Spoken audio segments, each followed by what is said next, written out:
You better not never tell nobody but God. It'll kill your mammy.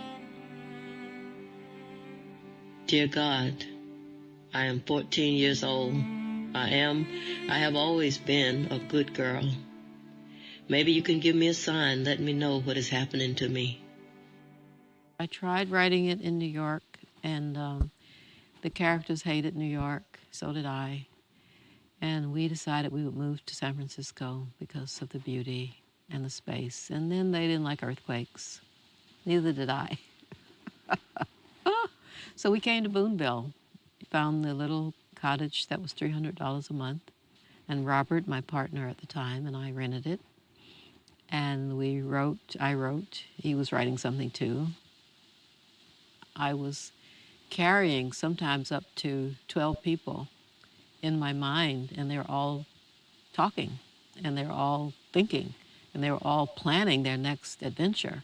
So I didn't have a lot of room for other things, and so it was such a delight to be able to just take a year and have all that going on almost all the time. I had never read an epistolary novel, which is a novel written as a series of letters by a Black woman. And I think what Alice Walker was able to do with that form, to highlight literacy as a form of freedom, was truly magnificent.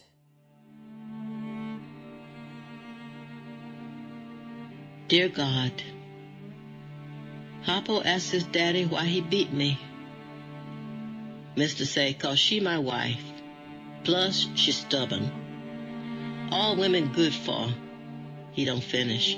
He just tuck his chin over the paper like he do. Remind me of Pa. It came from spending a lot of time with my grandparents when I was 8. All the stories I'd heard about them were fascinating. Both grandfathers had been horrible as younger men. They were batterers. They did terrible things to their children, to their wives. They always had other women.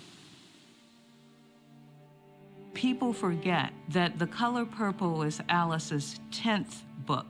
Alice, I think, had a long-term vision and worked very methodically to get to this story, which is based in large part on real, life events in her real family. Alice Walker was able to take the kind of spiritual core of African American women and the gritty, hard reality for African American women and bring them together in a fictional piece that expressed hopefulness. And I had never really seen that before.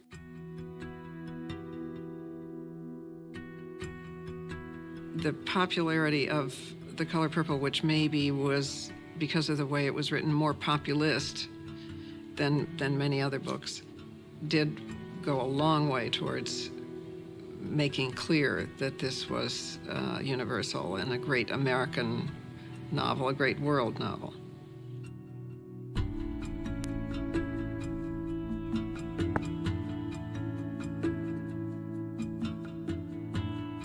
I met her translators in Japanese and Chinese, and they were telling me that because she had written in the language of country people, in order to translate it, they had to use the language of their own country people, which was the first time in both of their cases that they had used in a literary novel the language of poor people or country people.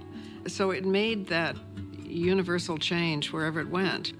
If you do one true thing, it continues wherever it goes. This video raises a question as well as a special message. And I need for you to be extremely honest in the comments when answering it. Are you or do you consider yourself to be a fan of the book and or movie, The Color Purple? And also, followed by another question, let me know if you are a fan of any of her other writings.